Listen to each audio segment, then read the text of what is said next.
Ellos se agarran mucho porque ellos dicen que nosotros de los católicos antepasados mataron muchas personas.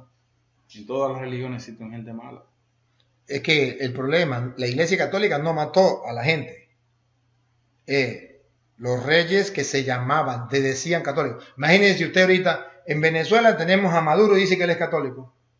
Y el hombre de aquí, el presidente de este país. ¿Qué es? Yo no sé, católico, yo creo que es cristiano, Bueno, no sé lo que es. ¿es cristiano? Yo lo que sé es que yo lo vi hablando de Dios. Bueno, entonces, imagínese usted lo que haga. Y quiere sacar a todo el mundo. Si él es cristiano evangélico, entonces ¿qué clase de cristiano evangélico que a los pobres los quiere sacar, los quiere dejar? Exacto. Entonces todos los cristianos evangélicos son así. No. El presidente, ese sí. Bueno, es otra cosa. Pero entonces, aquellos mandaban a matar. Y porque tenían el título de católico, como por allá, por ejemplo, en Venezuela, Maduro tiene el título de católico. Entonces los católicos tienen al pueblo, tienen al pueblo esclavizado, tienen al pueblo pasando hambre. Los católicos no. Un hombre que dice ser católico. Entonces, escuchan cantar el gallo y no saben dónde. Pero ojo. Usted sabe que hubo sí un momento en que los hermanos separados sí mataban al que no fuera evangélico.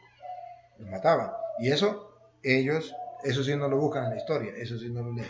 Y no era ley de ellos. No era de los presidentes, no era de los, sino era ley de ellos. Es simplemente para engañar a la gente. Hubo sí un momento en que los hermanos separados sí mataban al que no fuera evangélico. Los mataban. Y eso sí no lo buscan en la historia, eso sí no lo leen. Y no era ley de ellos. No era de los presidentes, no era de los, sino era ley de ellos. Es simplemente para engañar a la gente. En este video hablaremos sobre la Inquisición protestante.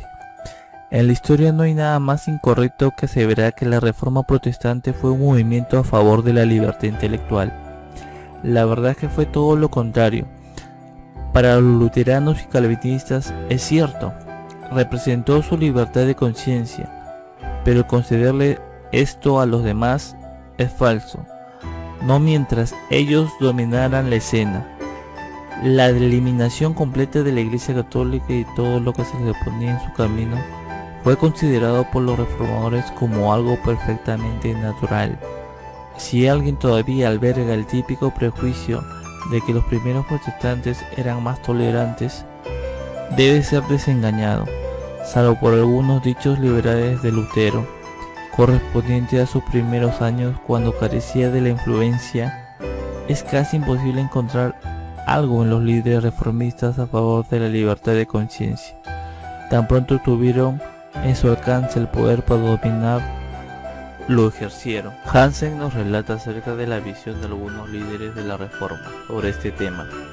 Lutero estaba complacido con la expulsión de los católicos. Tiglio sostenía que en caso de la necesidad se debía aniquilar a los obispos y sacerdotes como un mandamiento de Dios. En la ciudad de Zúrich, ciudad de Singlio, esta ciudad en definitiva no era un paraíso de libertad cristiana. La asistencia a los sermones era obligatoria bajo pena de castigo. Toda enseñanza y práctica religiosa que se desviara de las regulaciones prescritas se castigaban, incluso fuera del distrito de Zúrich. A los clérigos no se les permitía oficiar misa ni se permitía a los feligreses asistir a esta, y fue prohibido, bajo pena de castigo severo, el tener imágenes y esculturas religiosas aún dentro de las casas. El ejemplo de Zúrich fue seguido por otros cantones suizos. La misa fue abolida en Zúrich en 1525. ¿Cómo pudo Singlio esparcir sus ideas? Su progreso estuvo fundamentado en la destrucción de iglesias y a la quema de monasterios. Los obispos de Constanza, Basilea, Lausana y Ginebra fueron forzados a abandonar sus sedes. William Farel, quien procedió a Calvino en Ginebra, ayudó a abolir la misa en agosto de 1535. Capturó todas las iglesias y cerró sus 4 monasterios y un convento de monjas. Sus sermones en la iglesia de San Pedro causaron amotinamientos, las estatuas fueron destruidas, retratos destrozados y los tesoros de la iglesia, con un costo de 10.000 coronas, desaparecieron. En 1529, el Consejo de Estrasburgo también ordenó la destrucción total de todos los altares, imágenes y crucifijos que quedaran.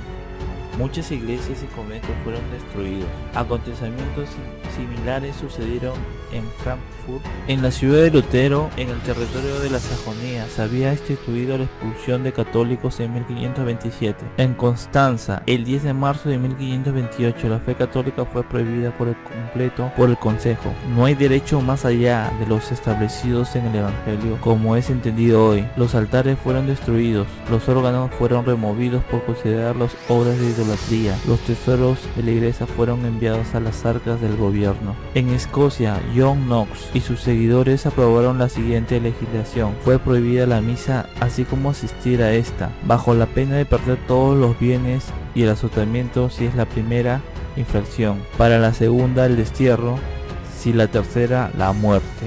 La revolución de improperios de Lutero. Si tuviera a todos los frailes franciscanos en una sola casa, le prendería fuego, al fuego a todos ellos.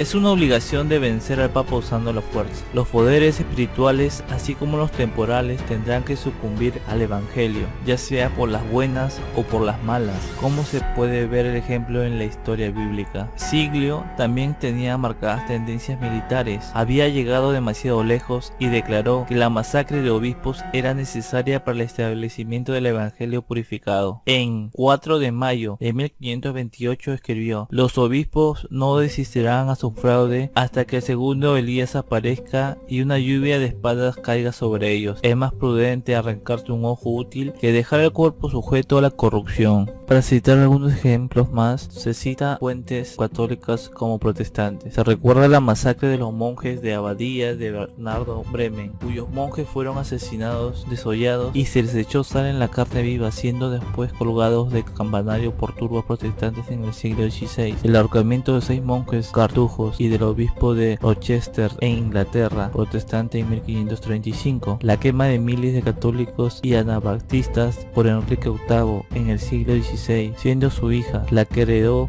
el título de María la Sanguinaria. La quema en la hoguera de Juan Server, el descubridor de la circulación de la sangre en Ginebra por orden de Calvino. Cuando Enrique VIII comenzó la persecución católica en Irlanda, existían más de 1000 monjes dominicos, de los cuales solo 2 sobrevivieron a la persecución. En la época del protestante Isabel, alrededor de 800 católicos eran asesinados por año. El historiador protestante Henry Hallam dice: la tortura y la ejecución de los jesuitas por el reinado de Isabel Tudor fue caracterizado por el salvajismo y el prejuicio. Un acto del parlamento inglés decretó en 1652 que cada sacerdote romano debe ser colgado, decapitado y desmembrado y después quemado y sus cabezas expuestas por un poste en un lugar público. En la Alemania luterana, los anabaptistas eran cocidos en sacos y echados en ríos. En la Escocia presbiterana de Juan Knox, en un periodo de 6 años, quemaron más de 1000 mujeres acusadas de hechicería. En las ciudades tomadas por el protestantismo, los católicos tenían que abandonarlas, dejando en ellas todas sus posesiones o convertirse al protestantismo. Si se les descubría celebrando misa, eran castigados con la muerte. Es un mito que la táctica de la tortura fue arma católica de la Inquisición. Hassen, un escritor de esa época, cita a un testigo el cual dice: el teólogo protestante Mayfair describe la tortura que él personalmente percibió. Un español y un italiano fueron los que sufrieron esta bestialidad y brutalidad. En los países católicos no se condenaba a un asesino, a un incestuoso, a un adúltero o más de 1 hora de tortura, pero en Alemania la tortura se mantenía por un día, una noche, hasta por 2 días, en algunas veces hasta por 4 días, después de los cuales se comenzaba de nuevo. Es una historia exacta y horrible que no puede precisar sino aún estremecerse. Aquí estoy tan silencioso, esperando el encuentro, anhelando tu canción.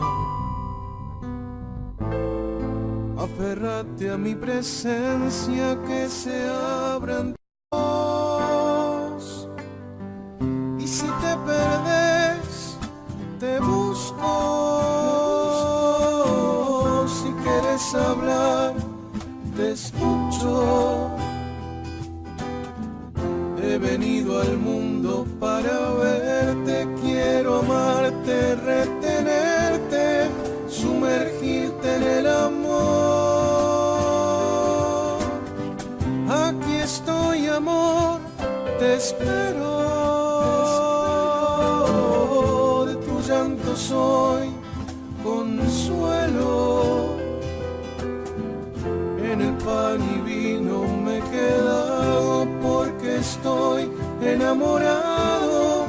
Para ti es mi corazón.